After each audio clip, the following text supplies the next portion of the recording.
Very excited to talk to you both about All My Friends Hate Me.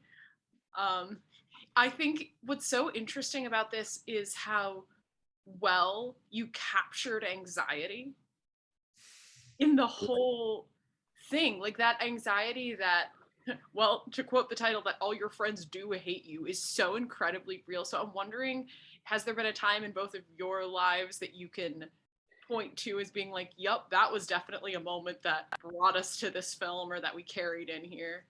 Every weekend I hang out with my friends.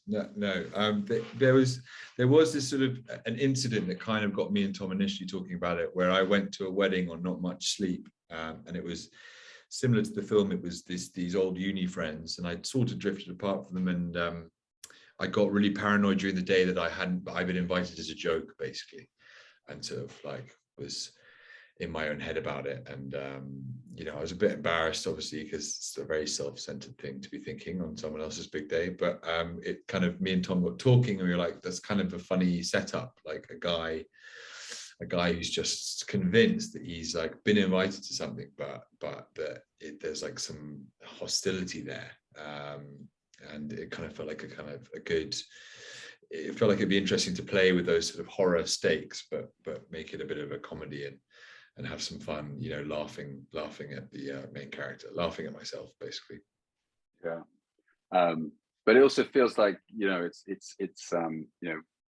we based it on some unique experiences that we had, but once people were reading the script and hearing about the concept, it just felt more and more that everyone had some kind of experience like that, or everyone felt like that some of the time, and that we were kind of tapping into a common feeling of, as you say, but just that feeling of, oh my God, all my friends hate me. And it's sort of, feels like the natural go-to place for your brain after a big night, or like at a wedding when you haven't seen people. Definitely after lockdown, you get that kind of like strangely awkward dynamics with really old friends, and you're just overthinking things. And kind of this film is just the fun of just being like, well, what if all those thoughts really were true just for one time, for this one weekend?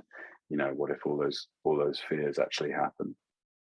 Absolutely. And it is such a relatable feeling. Actually, right before watching this film, that morning, I had told my friend, without knowing that I was going to be watching this film, I was like, I'm just having one of those days where I'm convinced everyone hates me. No way. Yeah. And immediately went into it. So it's so relatable. And something else you mentioned was the feeling of anxiety that kind of leads into that realization that's like, wow, I'm such a narcissist that I would even think that everyone here is thinking they hate me. So how do you think that circular logic ended up playing into what you created? Well, I don't know. Yeah, I mean, it's a very personal.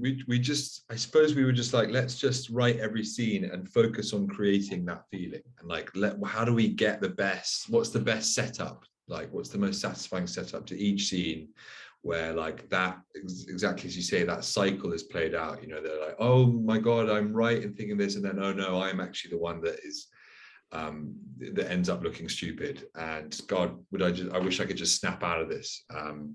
It just feels like a sort of funny loop. And then I think it was just about trying to like keep you coming back and keep the audience not knowing whether Pete was kind of whether he is imagining this, and also giving him enough kind of release moments that you're not just sat there going, why the hell is this guy not getting in his car and driving away? And then ultimately the end, just we thought the bleakest, funniest ending would be to suggest that this man is about to marry someone that he thinks might hate him as well. So yeah, a sequel, obvious sequel is my wife hates me, which we haven't written.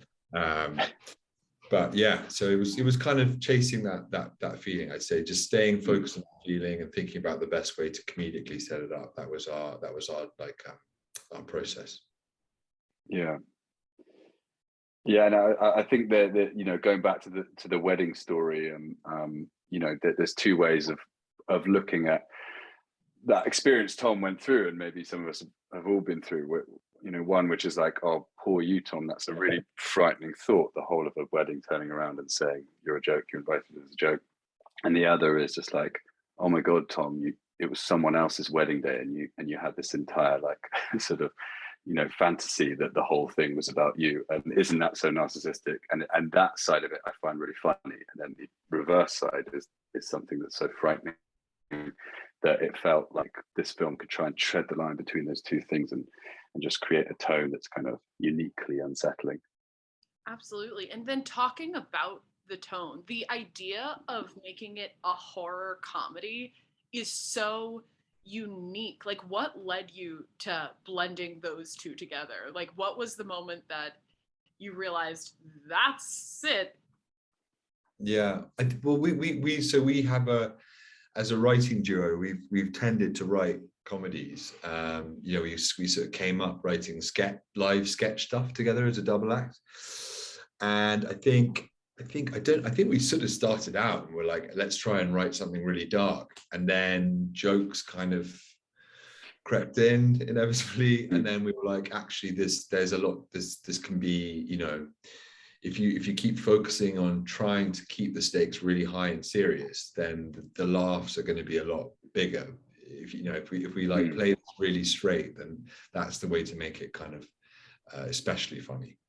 So it sort of merged that way. The balance was more towards a horror initially, and then it just felt good to watch him mess up and be the butt of a joke. So yeah, and there's something quite interesting about comedy and horror structurally. They're actually kind of very similar, which I think we started realizing when we were shooting it. You know, you have big build-ups and moment of suspense, and then in a comedy you have a punchline that kind of like, you know, releases the tension, and in a horror you have the scare moment that releases the tension. And funnily enough, it was kind of like it was about fusing both those ideas, but never having that moment of relief, never having the full punchline, and never having the full scare moment. So, you know, you might be expecting there's going to be blood and guts, but, you know, it kind of like never commits one way or the other. So yeah, tonally, I guess it came from just treading the line between the two. Absolutely. And it's interesting that you're like, oh, it was all about setting it up, but then nothing actually happens. Because something I noticed about this movie, and I really loved it, I recommended it to everyone. I'm like, see it, it's gonna be great. But nothing happened. But in such a specific way. How much work did it take to make a full film that was interesting, in which not one thing happens? Yeah, well, it's so true. Yeah, when you put it like that, I mean, maybe we truly made it. No, yeah, it's true. I think, but I mean, that is the for us the ultimate joke is just, you know, a guy. Well, it's like the wedding story, you know, just a guy in his head making something so dramatic. So all the, you know, jigsaw pieces of the puzzle are significant. You've got like a big kind of horror score, you've got kind of big moments of tension, you've got, you know, characters who aren't who they say they are, and like everything ought to add up to something big, some massive crescendo. And then to us, yeah, it's the ultimate joke. It's just that they're just pieces that Pete has assembled himself. And yeah, I mean, I think there's something to be said for the fact that we went through a lot of different types of endings, which maybe might have been a bit more like something happens, big reveal, blood guts, whatever, but nothing felt quite as satisfying as leaving the audience, you know, with that unsettling anxiety and sort of not giving anyone a relief from that, or an answer, or a reveal, and just kind of letting people stew in it like Pete is basically. Totally. And I thought that time you gave the audience where it ended, and you have to just kind of sit with it and think like, okay, what did I just watch? In such a great way. I also think that one of the funniest things that you said, the funniest and most real things, was when the actual title's escaping me, but when it's like, I did all this charity work, why does everyone hate me? Because they're kind of comedically unrelated things, but it's such a real thought. Like, I am such a good person, why does everyone hate me?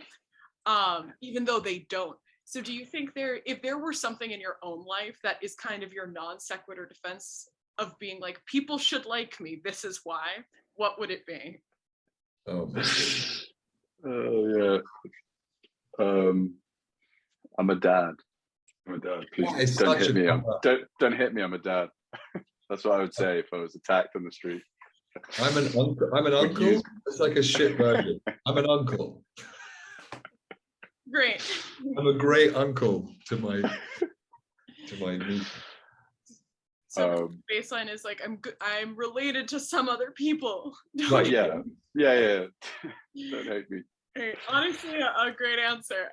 I think that in the building, that perfect combination of we're building to horror, but actually it's kind of funny, and it ends up all being inside Pete's head. Really, but he's created this whole horror movie for himself. How has there ever been a time in your lives, last question, where you feel like you took a step back and realized, whoa, wait a second, I blew that out of proportion, everything's very normal?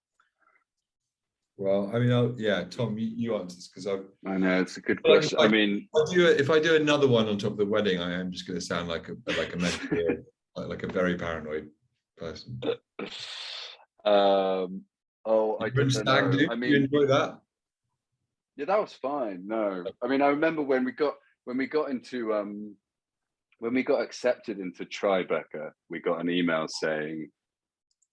basically saying you've been accepted. But myself and the director, we like read this email like 20 times just over this day because we didn't understand whether they were actually giving us a slot or not. And then we like replied with another quite cryptic reply because we didn't want to like sound like we thought they'd given us an offer, and then they sent another one we didn't understand. And then we just read it back and we realized like they're giving us a fucking offer. Like we need to accept this soon. But we were just really I think basically we'd gone through a whole lockdown. We were in that like paranoid, anxious, self-involved stage. So we found it really funny in the end, going over the replies we were sending. But basically, Tom nothing out of the ordinary was happening. We don't want to be at the special.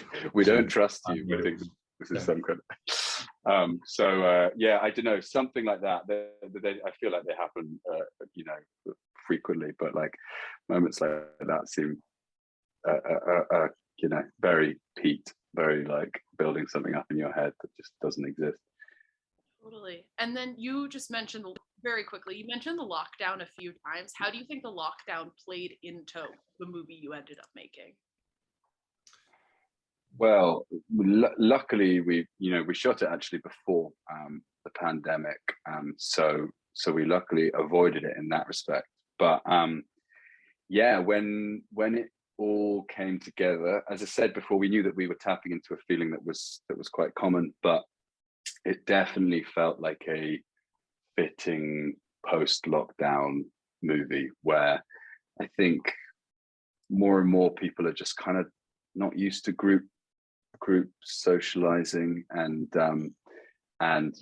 we're obviously overthinking who we are and how we've maybe projected ourselves on social media without actually seeing people face to face, and now having things like weddings and big gatherings and 2 years slipping by, and people have changed in that time, and people might be more estranged than you think and whatever. So I think a lot of the themes of the film tap into that context, but we can't claim that was intentional at all.